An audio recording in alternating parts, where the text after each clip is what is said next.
It starts in the quiet moments, when the room is still but your mind won't stop looping the same scenes. The text that never came, the money that keeps running short, the opportunity that slipped away just when you were ready. And in those moments, it feels like life is scripted by something outside of you.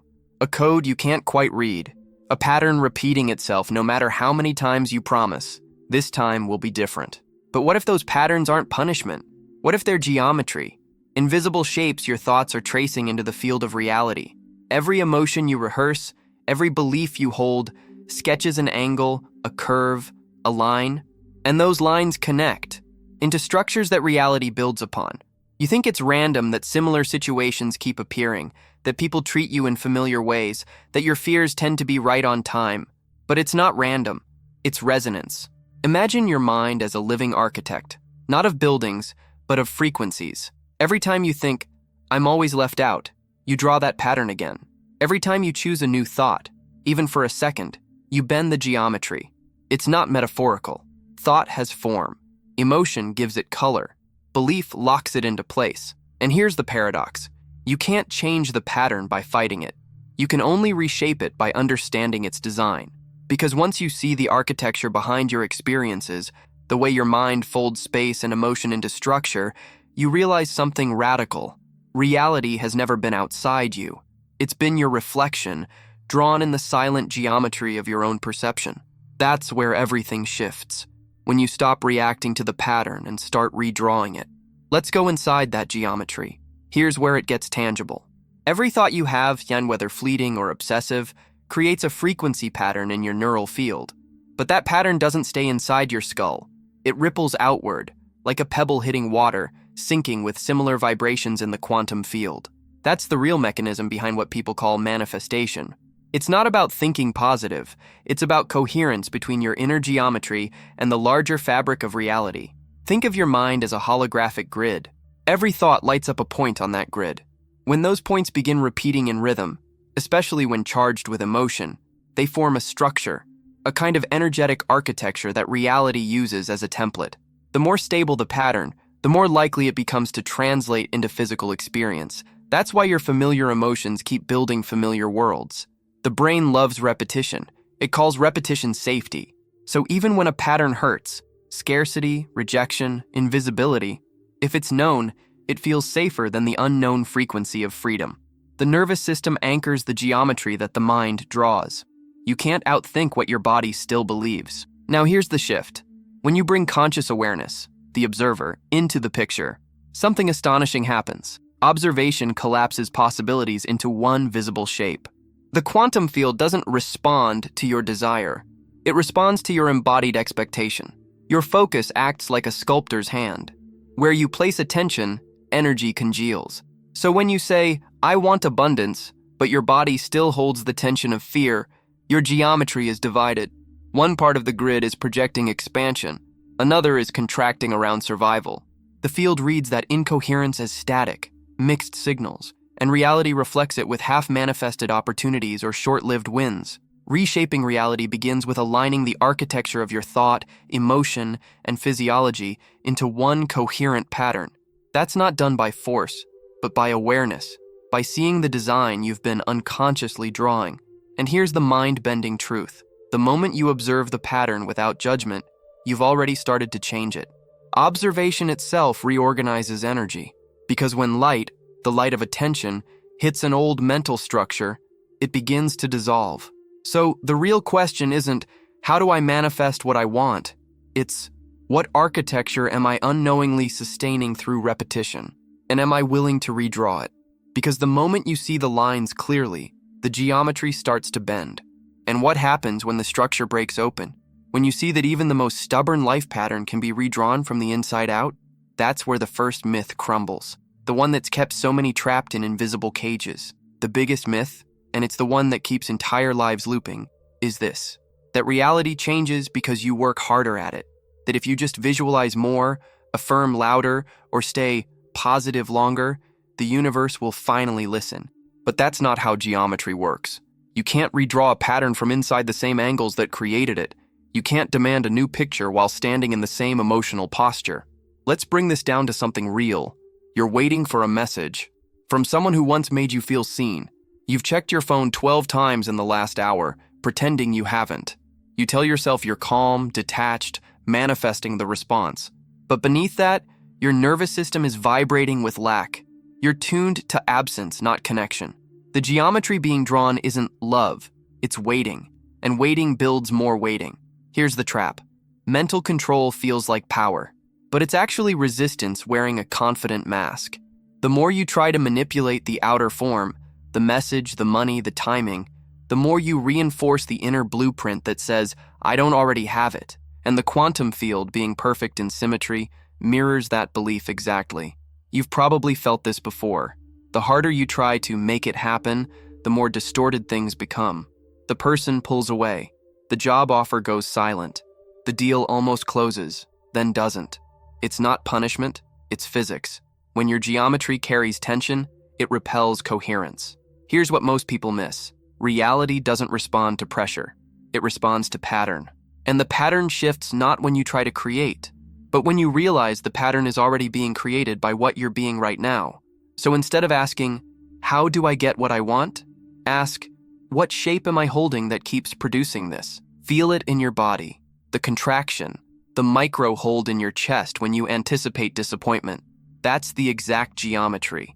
You don't fix it by pretending you're high vibe. You soften it by seeing it clearly. Observation melts resistance. The moment you stop trying to force a different outcome and instead start feeling the pattern that's been running, the structure begins to shift. And something subtle but extraordinary happens. You stop chasing the external proof, and the external world quietly starts rearranging itself to match your new coherence. But what actually allows that shift, that precise moment when the body stops gripping and the signal starts clearing, isn't mental. It's physiological. And that's where the true doorway opens. Every pattern you live is held somewhere in your body. Before it becomes a thought, before it repeats as emotion, it's a vibration in your nervous system. A rhythm your cells keep replaying because they think it keeps you safe. That's the missing piece most people overlook when they talk about manifestation. You don't attract what you think. You stabilize what your body believes is survivable. If the body still associates expansion with danger, because the last time you reached for more, it ended in loss or humiliation, it will quietly contract every time you imagine freedom. You'll call it procrastination, bad luck, self-sabotage, but it's really safety logic. Your biology guarding you from a frequency it still labels as threat. This is why no affirmation works if the body's geometry isn't included. The nervous system decides which patterns reality is allowed to mirror. If it's tense, your field is jagged. The signal scatters. But when it relaxes, the geometry smooths, and coherence returns. So the real work begins here, in the softening, in training your body to feel safe in a reality it hasn't yet seen, because only then can the quantum field reflect it. Let's do a short guided reset. Close your eyes if you can. Breathe in slowly, not to control, just to notice. Feel where the inhale stops. That edge is where your pattern lives. Don't push past it, just acknowledge it. Now exhale longer than you inhaled. Let the shoulders drop. Let gravity remind your body that it's already held. Do that 3 times. Then, place one hand on your chest, one on your belly. Whisper, even silently, it's safe to release this shape. Because that's what a pattern is, a shape your energy has been frozen in. You'll feel the field respond almost instantly. A tingling, a warmth, maybe a wave of tiredness. That's geometry shifting. That's coherence returning. Here's the key. Coherence isn't calmness. It's congruence. It's when your thought, emotion, and physiology stop arguing and start vibrating together. In that alignment, the signal you emit becomes pure, stable, unmistakable. Reality can't help but echo back a clear pattern when you become a clear pattern. This is why safety is power. The mind alone can't redraw the geometry, but a regulated nervous system can. Because when your body relaxes, your timeline does too. Possibilities that were blocked by tension suddenly unfold as if they were waiting for permission. And that's exactly where the next shift happens, when coherence turns into identity. Most people think transformation happens through moments of clarity, breakthroughs, temporary highs after a meditation or a powerful video. But moments don't build new realities. Identities do. You can visit a higher state, but until it becomes who you are, it fades the moment the world tests it. You can feel abundant in the morning and slip back into fear by afternoon, not because the energy left you, but because your self-concept didn't yet match the new frequency. The geometry collapsed back into its familiar shape. Think of your state as a flash of light, beautiful but brief. Identity is the lens that either expands or distorts that light. You can't sustain a pattern that your self-image rejects. If you still secretly believe you're someone who struggles, your system will unconsciously bend reality to protect that belief, even if your conscious mind is begging for success. Here's the paradox. Your brain doesn't care if the belief feels painful, only if it feels known. Known equals safe. So even failure feels safer than freedom, if failure has been your baseline identity. That's the deeper architecture running under every repeated pattern. So how do you change it? You start by noticing the subtle difference between acting like a new version of yourself and inhabiting it. Acting feels like effort. Inhabiting feels like inevitability. One requires constant mental rehearsal. The other happens when your nervous system finally recognizes the new geometry as home. Here's a simple test. Imagine the version of you who already lives the reality you want. Watch their breath, their posture, how they move through a room. Feel that in your own body. Don't think it, be it for a single inhale. The instant your body mirrors that version's rhythm, you're broadcasting from that identity's timeline. This isn't imagination, it's entrainment. The quantum field reads your coherence, not your hope. Every time you embody the signal, even for seconds, the neural geometry stabilizes a little more. Soon, what used to feel like pretending becomes remembering. But here's where the next revelation emerges. Identity isn't fixed in one timeline. Each self you could become already exists, waiting for your resonance to match it. The question is no longer, how do I get there? But, which version of me am I tuned to right now? Because when you understand how identity and timelines intertwine, when you realize you've been moving through different versions of yourself all along, the geometry of manifestation takes on an entirely new dimension. Every identity you've ever worn still exists somewhere, not as a memory, but as a frequency. Think of reality as a web of timelines, each one vibrating at a slightly different rate. You shift between them not by traveling through space, but by tuning through self-perception. Who you believe you are determines which version of the world solidifies around you. When you change your internal frequency, you don't attract a new reality. You phase into one that already matches your geometry. The you who always gets rejected lives on a timeline vibrating at the same emotional speed as rejection. The you who is loved effortlessly exists on another, and the only bridge between them is resonance. Let's make this real. Imagine you're in a job interview. The air feels thick with pressure. You're over-prepared, rehearsing every answer in your mind, but underneath the polish there's static. A background belief whispering, I have to prove my worth. That single thought creates a geometric distortion in your field. You're speaking confidently, but your frequency says unworthy. The interviewer doesn't hear the words, they feel the signal. The timeline that matches that vibration stabilizes, one where the offer doesn't come. Now imagine the same moment through a different identity. You walk in, not needing to prove anything, but to remember who you are. Your system is coherent. Your body moves in harmony with your words. You're not performing, you're transmitting. The geometry shifts. You tune to the version of you who already belongs there. That's the timeline that locks in. The science behind this is subtle but profound. Perception shapes probability. Every time you choose a self-perception aligned with confidence, gratitude, and ease, you shift the probability field around you. Quantum physics calls it superposition, infinite versions existing simultaneously until one is observed. But what they don't often mention is that the observer isn't just your mind. It's your embodied identity. The one who looks determines what becomes visible. Here's what most people miss. Timelines don't change because of effort. They change because of coherence. When your thought, emotion, and physiology agree on who you are, reality has no choice but to reflect that agreement. So instead of asking, when will my new reality arrive? Ask, which version of me am I rehearsing right now? Because every choice, every micro decision, either tunes you deeper into your old geometry or reorients you to the frequency of the self that already has what you've been chasing. And to anchor that shift, to keep the signal stable when life tests it, you'll need practical tools to rehearse coherence until it becomes your default pattern. Here's the secret most overlook. Coherence isn't something you achieve once and keep forever. It's something you practice until the body memorizes it. You're training your nervous system to live in a new frequency, not just visit it when things feel good. This is the art of rehearsal, not mental repetition, but energetic integration. Let's build your toolkit. 4 tools that make the geometry of your new reality feel inevitable. 1. Bridge statements. When you can't believe a new thought yet, don't force it. Bridge to it. Instead of jumping from "I'm broke" to "I'm wealthy," move through something your system can accept. I'm learning to stabilize more ease around money. Bridge statements stretch your geometry without breaking it.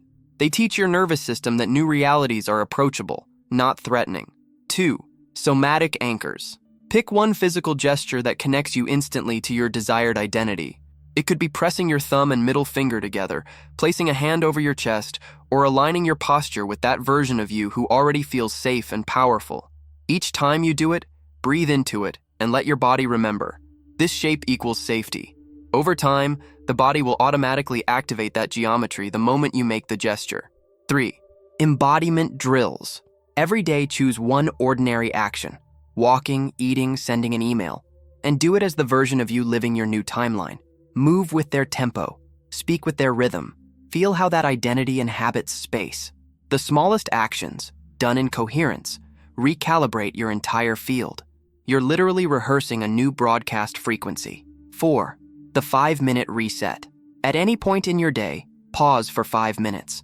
Drop your awareness from your mind into your chest. Ask, what signal am I transmitting right now? If it's fear, contraction, or lack, no judgment, just breathe into it. Then gently recall your somatic anchor, your bridge statement, and shift. The goal isn't perfection, it's recognition. Recognition is transformation. These tools aren't about tricking reality. They're about stabilizing your geometry until it stops flickering between frequencies. The more you rehearse coherence, the more the quantum field takes it as your default blueprint. And here's a moment of reflection. Have you noticed the exact instant when you stop gripping and something you've been wanting finally shows up? The text, the opportunity, the ease. Tell me your story in the comments. Someone out there might need to hear how your geometry unlocked, because this is where mastery begins. Not in grand gestures, but in the daily, subtle acts that teach your energy how to feel safe in a new frequency. And as your field steadies, something else surfaces. The hidden traps that once pulled you back into your old timelines. Even when you start practicing coherence, 3 hidden forces often pull you back into distortion: urgency, split signals, and over-control. They're the guardians of your old geometry, not enemies, but indicators that your system still doesn't feel fully safe in the new frequency. Let's start with urgency. Urgency is the illusion that you must act now or lose your chance. It feels like motivation, but it's actually panic disguised as purpose. When your body hums with urgency, you're broadcasting lack, the belief that reality might slip away. That vibration fractures the geometry of your field. True creation happens from timelessness. So when you catch urgency, don't shame it. Just breathe and whisper, nothing real can be lost. That sentence rewrites the code of your frequency. It tells your system, there's time, because I am time. Then comes split signals. The silent tug-of-war between desire and disbelief. You say you want love, but deep down you expect abandonment. You declare abundance, yet your stomach knots when you check your balance. These contradictions send the field mixed instructions, and reality mirrors both at once. The result? Half manifestations, things that almost work, then dissolve. To unify the signal, you must bring both sides into the same room. Acknowledge the disbelief, thank it for protecting you, then update it. You don't have to guard me anymore. It's safe to expect more now. That's emotional alchemy. Coherence restored through compassion. And finally, over-control, the most seductive of them all. The mind's obsession with outcomes, the attempt to engineer every detail. Control feels powerful, but it actually keeps you tuned to separation. The moment you grip, your geometry stiffens and energy stops flowing. Reality becomes something you're managing instead of something you're dancing with. The irony? Control was never about power. It was about safety. Once your body trusts life again, control becomes curiosity. You move from commanding the field to conversing with it. Here's a simple reframing. When something doesn't move, it's not rejection. It's resonance feedback. The field is showing you where your frequency still contradicts your desire. That awareness alone transforms frustration into precision. Each of these obstacles dissolves not through discipline, but through recognition. You can't shift what you're still fighting. See it, breathe it, integrate it, and your signal cleans itself. And when that signal stays pure, life begins to mirror you effortlessly. The geometry stops wobbling. You stop searching for proof, because everything you touch starts to feel like confirmation. That's the moment integration begins, when coherence becomes ordinary, woven into how you walk, eat, speak, and think. This is where the practice becomes life itself, when coherence is no longer something you do, but the way you move through the world. Integration isn't about perfection, it's about rhythm. Every ordinary moment becomes a chance to stabilize the geometry of who you've become. When you wake up, before checking your phone, pause for one breath. Feel your body's baseline frequency. If it's heavy, rushed, or tense, don't fight it. Just notice it. Observation alone begins to shift the shape. Then set your first tone of the day. One simple statement that matches your chosen identity. Maybe it's, I move through time with ease. Maybe it's, I'm safe in expansion. That first thought is like striking a tuning fork, the vibration that the rest of your day will harmonize with. As you walk through your morning routine, treat each movement as a calibration. When you pour your coffee, breathe as if you're aligning energy, not caffeine. When you speak to someone, let your tone match your geometry. Calm, confident, steady. You're not performing, you're broadcasting. Here's the hidden gift. Life will keep testing your signal, not to punish you, but to help you refine it. The traffic jam, the critical email, the unexpected bill, they're feedback loops, showing you whether your new coherence holds under friction. When you stay regulated while the old world pokes at you, you're proving to your nervous system that this new geometry is stable. Try this in social moments too. Let's say you're with friends and the conversation drifts into comparison.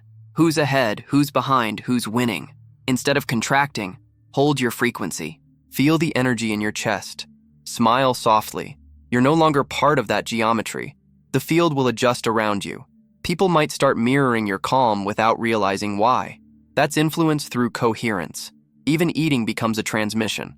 When you chew slowly, breathing between bites, your body receives the signal. I'm safe to receive. That message echoes through every domain. Money, love, health. You teach the universe how to treat you by how you treat your own energy. The goal isn't to be high vibe, it's to be steady. To make coherence so embodied that even chaos bends around your calm. Because once you live that way, expansion no longer feels like effort.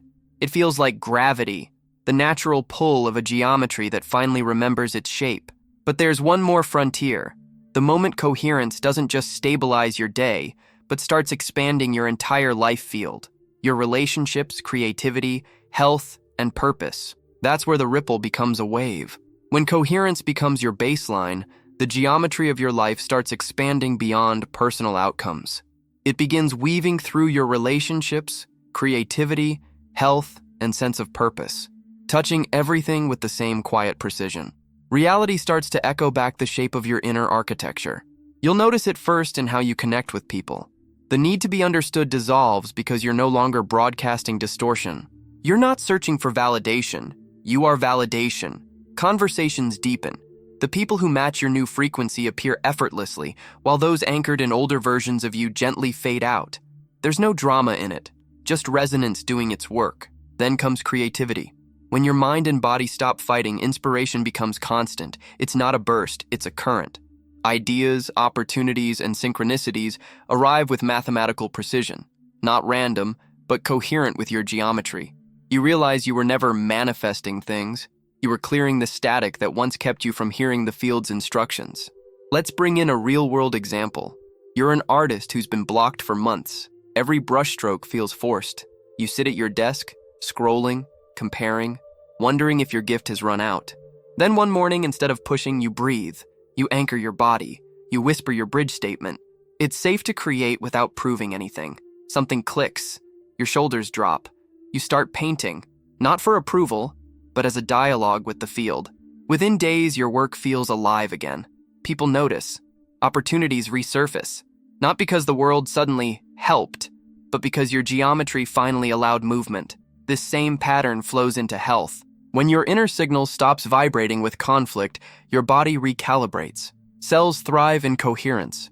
The immune system, the heartbeat, even digestion respond to the same rhythm of safety you've been training. Healing becomes less about fixing and more about remembering, returning the body to the design it was always built for. And purpose? That's the deepest layer of expansion. Purpose isn't a mission you chase. It's a frequency you align with. It's the geometry your energy naturally forms when you're no longer distorted by fear. That's why your highest calling often feels like homecoming, because it's the most coherent expression of your pattern. When your life starts reflecting this kind of geometry, something extraordinary happens. You realize that alignment isn't about achievement. It's about remembrance. Every area of your life is a mirror, showing how precisely your inner world shapes the outer.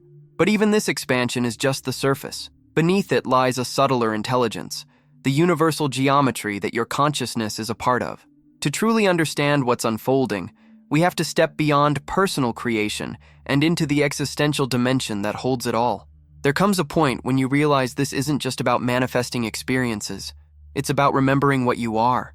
When you look closely enough, the geometry of the mind begins to reveal something deeper, that the same intelligence shaping your thoughts is the intelligence shaping galaxies. Your consciousness isn't separate from the field. It is the field, localizing itself through the lens of a human nervous system.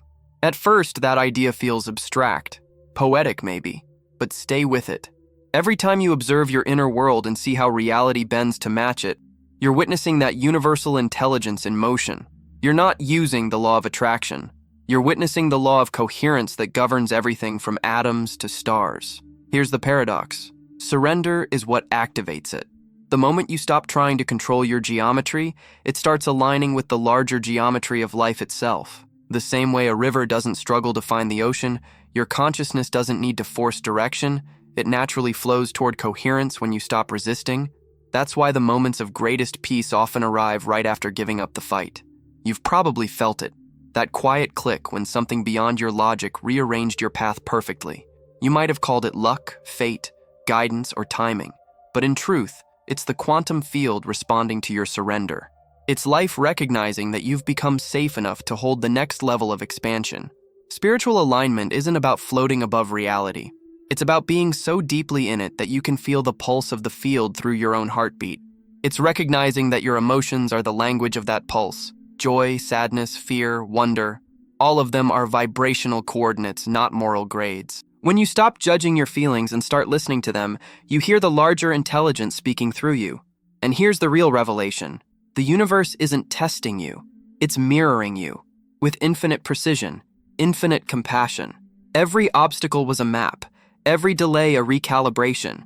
Reality has been your teacher, your feedback system, your dance partner.